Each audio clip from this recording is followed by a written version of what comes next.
کوئی 10 محرم کو اچھا پکائے گا، اچھا کھلائے گا، بچوں کو خوش کرے گا، اس کو سال بھر اللہ تعالیٰ اس کے رزق میں کشادی کر دیتا ہے۔ ہائے ہائے ہائے، کیا جھوٹ پھیلا دیے جی بنی امیہ والے، ایک ایسا جھوٹ من گھڑت حدیث بنا دیے اور اس کو پیش کر دیے۔ حضرت یہ تو ہم بچپن سے سنتے آ رہے ہیں۔ ارے بچپن سے نہیں بابا، 1400 سال سے سنتے آ رہے ہیں، 1400 سال سے سنتے آ رہے ہیں۔ اٹھا کر پڑھو کیا ہے حدیث، جو من وسع علی عیالہ یوم عاشوراء وسع اللہ علیہ سائر سنتہ، فرماتے ہیں کہ جو کوئی اپنے بچوں پر کھلے ہاتھ سے خرچ کرے گا عاشوراء کے دن، اللہ تعالیٰ اس کے سارے سال میں رزق میں برکت کر دیتا ہے۔ کیا یہ حدیث صحیح ہے؟ امام احمد بن حنبل فرماتے لا اصل لہ، یہ حدیث کی کوئی حقیقت اور اصل نہیں ہے، ولیس لہ اسناد ثابت، اس کی ایک سند بھی ثابت نہیں ہوتی۔ علامہ ابن رجب الحنبلی فرماتے ہیں انہ لا یصح اسنادہ، اس کی سند صحیح نہیں ہے۔ جی کئی سند سے بیان کیا، ساری سندیں اس کی غلط ہے۔ حافظ ابو جعفر العقیلی فرماتے ہیں لا يثبت هذا عن النبی صلی اللہ علیہ وآلہ وسلم، اس طرح کی کوئی حدیث حضور سے ثابت نہیں، سب جھوٹ ہے، سب جھوٹ ہے، حدیث کے نام پہ پھیلایا گیا۔ جی سرما لگاؤ، نئے کپڑے پہنو، اچھے کھانے پکاؤ، بچوں کے اوپر ہاتھ کھول کے بانٹو۔ کیوں؟ جس دن امام حسین کے لاش پر سیدہ زینب رو رہی تھی نا، اس دن تمہارے بچے خوشی خوشی مٹھا کھانا۔ اے ہے ہے ہے نئے جس دن سیدنا امام حسین کے لاش مبارک پہ سے کپڑے پھاڑ کر نکالے جا رہے تھے، وہ ٹائم پہ تم نئے کپڑے پہنو۔ ہائے ہائے ہائے ہائے، کیا بغض والی روایت پیدا کی ہے، بتاؤں گا سب۔ ابو جعفر العقیلی نے کہا موضوع ہے، ابن احمد ابن حنبل نے کہا موضوع ہے، ابن رجب نے کہا موضوع ہے، علامہ ابن، میں مختصر کر رہا ہوں، پوری عبارت ریفرنسز کے ساتھ ہے میرے ساتھ۔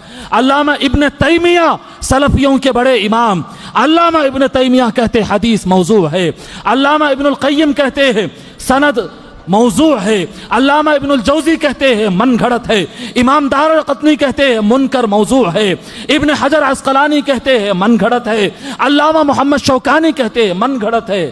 کہاں سے لائے بھائی یہ حدیث؟ کہاں سے لائے یہ حدیث؟ سارے ائمہ حدیث کہہ رہے ہیں یہ جھوٹ ہے، یہ جھوٹ ہے۔ علامہ ابن کثیر اس کا راز کھولے، علامہ ابن کثیر راز کھولے اس کا، 600 سال پہلے کے مفسر قرآن، کیا راز کھولے؟ وہ لکھتے ہیں جیسا اہل بیت کی محبت میں شیعہ لوگوں نے غلو کیا، حد سے آگے بڑھ کے تماشے کرنے لگے، ان کی دشمنی میں دشمنان اہل بیت یہ الفاظ استعمال کر رہے ہیں، نواصب، اہل بیت کے دشمنوں نے ملک شام جہاں پر یزید کا کیپٹل تھا دمشق سیریا، وہاں کے لوگوں نے شروع کیا تم غم مناتے لو ہم خوشیاں مناتے، نئے کپڑے بناؤ، نئے کھانے پکاؤ، کھانے بانٹ کے کھاؤ، لوگوں کے گھروں میں خوشیاں لاؤ، اس سے بڑی برکت اللہ دے گا۔ انہوں نے کہا کہ یہ من گھڑت روایت بغض اہل بیت میں تیار کی گئی ہے۔ لوگوں اچھے کھانے بنانا، تازے کپڑے، فریش نئے کپڑے پہننا، عطراں وطراں لگا کے نکلنا، یہ عاشوراء کا کام نہیں ہے، یہ نہیں ہے۔ یہ وہ دن ہے کہ حضرت عبداللہ ابن عباس کہتے ہیں میں نے خواب میں دیکھ کر ڈر کر اٹھا، میں نے دیکھا کہ 10 محرم کا دن تھا، رسول اللہ کے بالوں میں ریتی پڑی ہوئی تھی، داڑھی میں ریتی پڑی ہوئی تھی، سر پر ٹوپی نہیں تھی، آنکھ سے آنسو جا رہے تھے۔ میں نے پوچھا یا رسول اللہ کیا ہو گیا؟ خواب میں صحابی بیان کر رہے، میں نے خواب میں دیکھا آقا کی آنکھ سے آنسو جاری، بالوں میں مٹی پڑی ہے، کیا ہو گیا یا رسول اللہ؟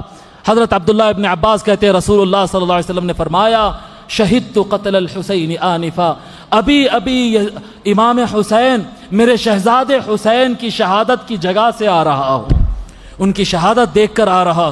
10 محرم کو حدیث ہے میرے پاشا، صحیح حدیث ہے متفق علیہ، جس نے حضور کو خواب میں دیکھنا اس نے حق دیکھا، لأن الشیطان لا يتمثل بھی، حضور خواب میں نظر آئے غلط نہیں ہو سکتا۔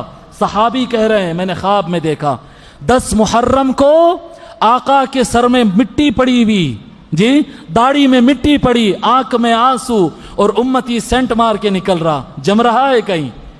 ہائے ہائے ہائے، یہ یزیدیت ہے، یہ یزیدیت ہے۔ جو گھول کے ہمارے بیچ میں گھلا دی گئی ہے، ہم کو پتہ بھی نہیں چلا. جب اہل بیت کے آنسو چل رہے، یہ میں نہیں کہہ رہا ہوں، یہ ابن کثیر ہے، اٹھا کر پڑھے، یہ سب لکھ کر لایا ہوں، جلد 8 صفحہ 283 283 اٹھا کر پڑھے ابن کثیر. سارے ریفرنسز ہے میرے پاس، سارے ریفرنسز. من گھڑت حدیث ہے، نہ کرو، ایسا نہ کرو.